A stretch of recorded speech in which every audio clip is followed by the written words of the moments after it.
Revealing the truth about Islam cannot be separated from revealing the truth about Obama. You came here tonight thinking, well, you're going to hear about Obama. Why I'm telling you the truth about Islam? It is one apple broken into two pieces. Obama is one half and Islam is the other. You cannot understand the apple, the half of Obama, without knowing the truth about Islam. They are one thing.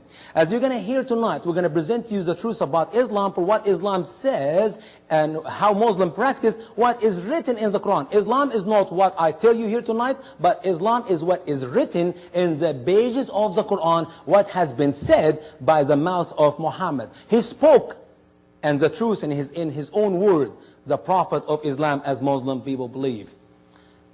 The media present to us Islam to be the loving, peaceful religion.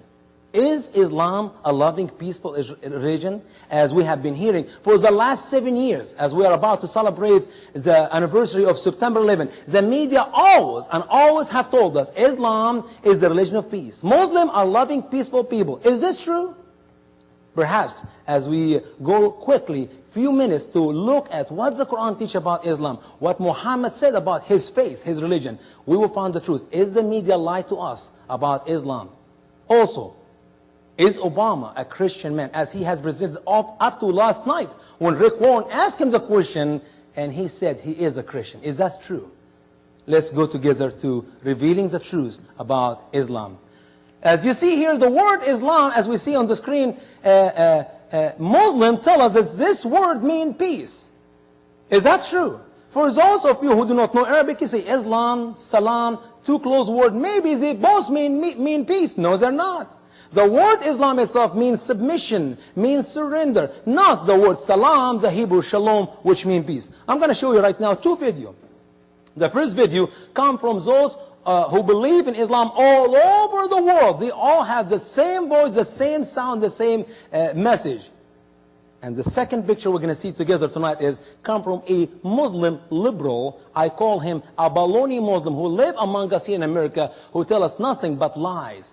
And after this, we're going to go through the verses of the Quran and what Muhammad said to see for ourselves. Is Islam the loving, peaceful religion, or Islam is a barbaric hate? To be honest with you, if we understand Islam for the truth of what it is, Muslims are not supposed to even live with us here in our country. But because we're ignorant of Islam, we allow them to live among us, and some days they will practice their religion against our own children, our grandchildren. Let's watch first this first video.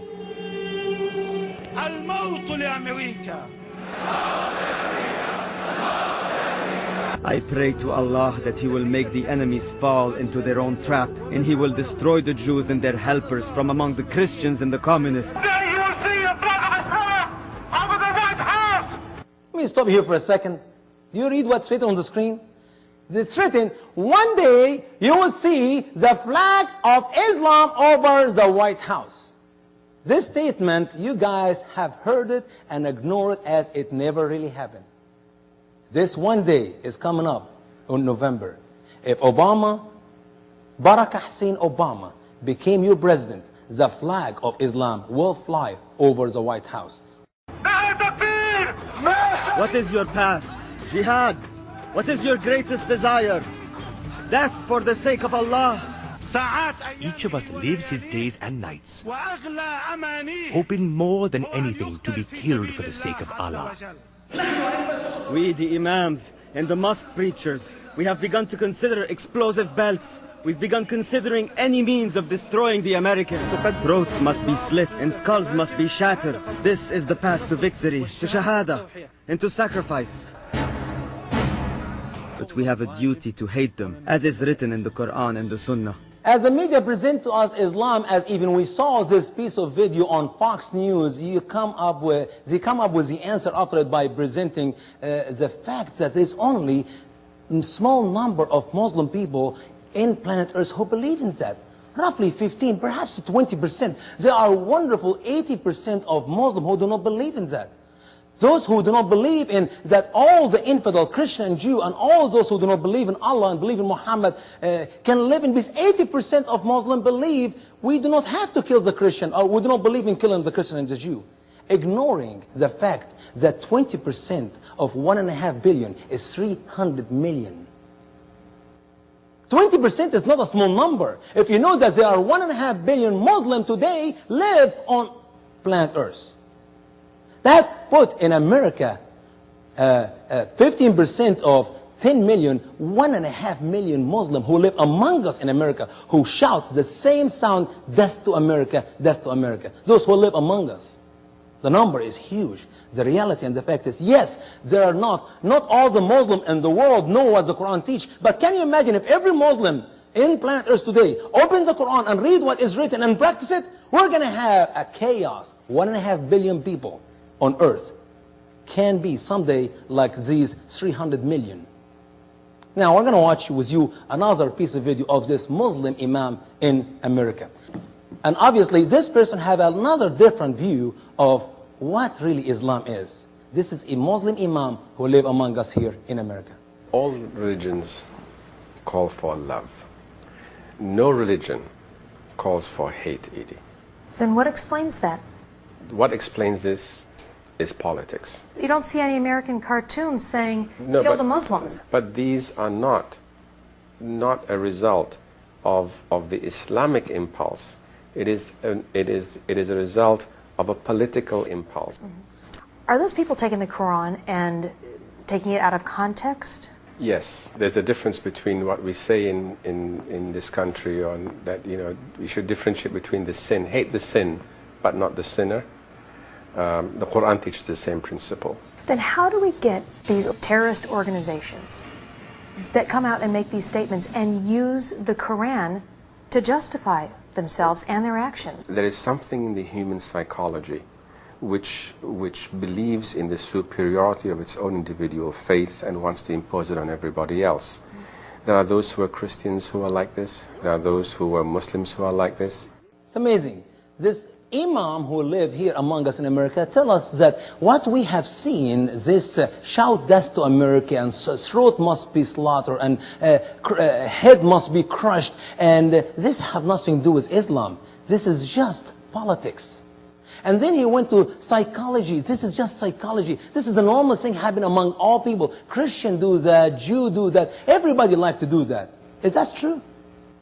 When we open the Quran and read the verses of Muhammad, the Quran and the words of Muhammad Hadith, do we find what supports this gentleman here who tell us that Islam is the religion of peace and love, and all the religion call for love, and all religion call for peace? No religion teach hate.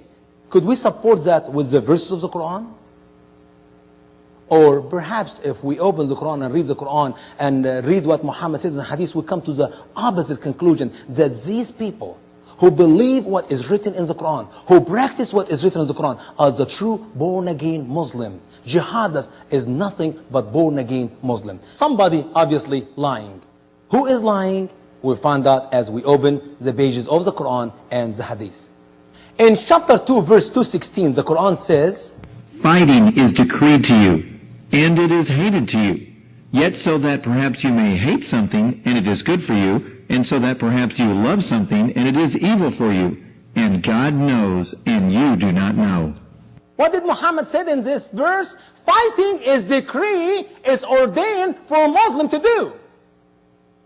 And Allah knows that Muslim hate to kill people, Muslim hate to go on wars, and He said, perhaps you hate something you should love. And perhaps you love something you should hate. That's what you should not do, is to go and fight. In your opinion, that's wrong. You must go and fight and must go and kill. This is just one verse. This is hadith written by Bukhari. When we say Bukhari, we're not talking about a weak hadith, a Jew hadith, a not true hadith. That's 100% true hadith. Listen what Bukhari says. Our prophet, the messenger of our Lord, ordered us to fight you till you worship Allah alone or pay us the jizya tribute tax in submission. Our prophet has informed us that our Lord says, "Whoever among us is killed as a martyr shall go to paradise to lead such a luxurious life as he has never seen, and whoever survives shall become your master." The order, the command came from Muhammad to Muslim to do what? To the believers to do what? To fight. To go and kill. And one of the two things will happen. If they got killed, they get to paradise and they made their beautiful virgins. They will have a luxurious life, not one have seen it before. And if they won, they become the master, and you, American people, will be the slave.